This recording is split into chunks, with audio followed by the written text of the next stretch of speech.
नमस्कार, मेरे चैनल में आपका स्वागत है। आज मैं आप लोगों को धर्मराज जी का व्रत मकर संक्रांति के दिन कैसे शुरू किया जाता है, इसके बारे में पूरा विधि बताऊंगी। धर्मराज जी का व्रत मकर संक्रांति के दिन से ही शुरू किया जाता है।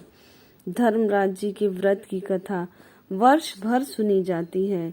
ये यमराज हैं, इन्हीं को धर्मराज के नाम से भी जाना जाता है। माना जाता है कि जिस घर में स्त्री या पुरुष धर्मराज की कथा को श्रद्धा पूर्वक प्रतिदिन सुनते हैं, वे दुखों से मुक्त हो जाते हैं। मृत्यु पश्चात उन्हें यमलोक के मार्ग में कोई कष्ट नहीं होता तथा शीघ्र ही उन्हें स्वर्ग तथा मोक्ष प्राप्त होते हैं। धर्मराज जी की कथा में ही धर्मराज जी के व्रत की विधि भी बताई गई है। अब मैं आप लोगों को धर्मराज जी की कथा सुनाने जा रही हूँ। बोलो धर्मराज जी की जय। प्राचीन काल में बब्रुवाहन नामक एक राजा था। वह बड़ा धर्मात्मा और दयालु था। उसके राज्य में हरिदास नाम का एक ब्राह्मण था। हरिदास बड़ा तपस्वी था। उसकी पत्नी का नाम गुणवती था। वह बहुत ही सुशील और धर्मवती थी। गुणवती पतिव्रता और भगवान की बड़ी भक्त थी। गुणवती ने अपने जीवन में सभी देवी देवताओं की उपासना की। एकादशी, महाशिवरात्रि तथा जन्माष्टमी आदि सभी व्रत विधान से किए थे।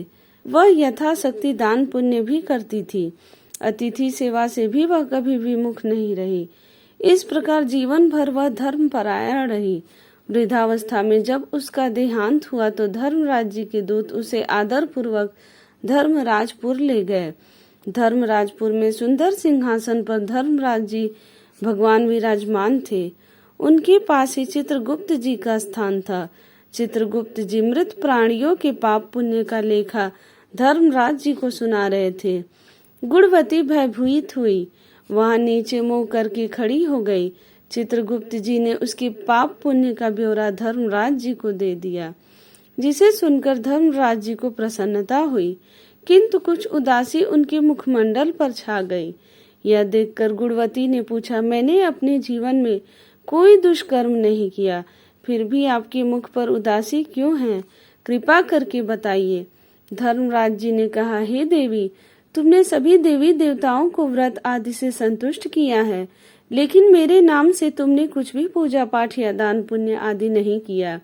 यह सुनकर गुणवती ने धर्मराज जी से क्षमा याचना की और कहा कि मैं आपकी उपासना नहीं जानती थी। कृपा करके वो उपाय बताइए जिससे सभी मनुष्य आपकी कृपा के पात्र बन सके।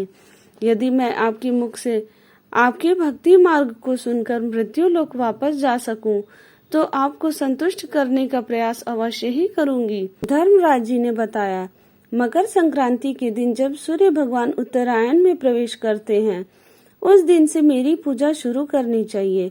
पूरे 1 साल तक मेरी पूजा करें और मेरी कथा सुने। एक दिन भी पूजा या कथा छूटनी नहीं चाहिए।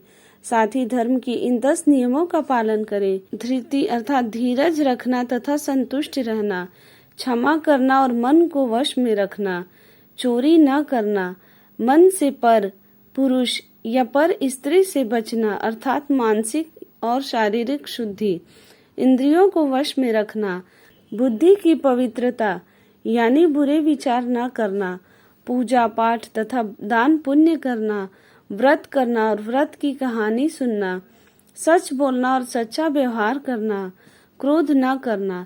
धर्म के इन 10 लक्षण का पालन करें। मेरी कथा नियम से सुनते रहें, दान पुण्य और परोपकार करते रहें। वर्ष भर बाद मकर संक्रांति आए तब इस व्रत का उद्यापन करें। अपने सामर्थ्य के अनुसार मेरी मूर्ति बनवाकर विधि विधान से प्राण प्रतिष्ठा करवा करके पूजा और हवन करें। साथ ही चित्रगुप्त जी की पूजा भी करें। काले तिल के लड्डू का भोग लगाएं। ब्राह्मण को भोजन कराएं। बांस की टोकरी में 5 सेर अनाज दान करें। इसके अलावा गद्दा, तकिया, कंबल, चप्पल, लोटा तथा वस्त्र आदि देने चाहिए। हो सके तो गाय का दान भी करें। धर्मराज की बातें सुनकर गुणवती ने विनती की, हे प्रभु, मुझे फिर से मृत्यु लोक में जाने दे, जिससे मैं आपके व्रत को करूं और इस व्रत का प्रचार भी लोगों में कर सकूं। धर्मराज जी ने इसके लिए अपनी सहमति दे दी।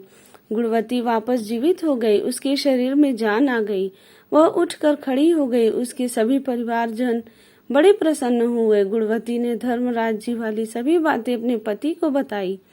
उसने कहा, हम धर्मराज जी का व्रत अवश्य करेंगे तथा धर्म का पालन भी करेंगे। मकर संक्रांति आने पर गुणवती और उसके पति ने धर्मराज जी के निमित्त व्रत शुरू किया।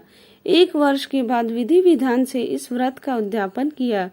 इस व्रत के प्रभाव से उन्हें धर्मराज जी की कृपा प्राप्त हुई और उन्हें मोक्ष तथा स्वर्ग की प्राप्ति हुई। बोलो धर्मराज जी की जय। सबसे पहले युधिष्ठिर ने अपने खोए हुए भाइयों को पाने के लिए यक्ष की कृपा से यह व्रत रखा था। इस व्रत को भगवान श्री कृष्ण ने युधिष्ठिर को बताया था। यदि किसी यात्रा पर गया पति किसी कारणवश लौट नहीं पा रहा है तो पत्नी को यह व्रत रखना चाहिए।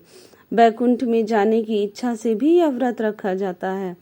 इस व्रत को रखने से सभी तरह की मनोकामनाएं पूर्ण होती हैं। कन्याएं यह व्रत रखती हैं तो उन्हें सुयोग्य वर की प्राप्ति होती है। मान्यता अनुसार रोगी रखता है तो उसे उसका रोग दूर हो जाता है। पुत्र की कामना, अच्छी खेती, अच्छे राजकार्य के लिए भी यह व्रत रखा जाता है।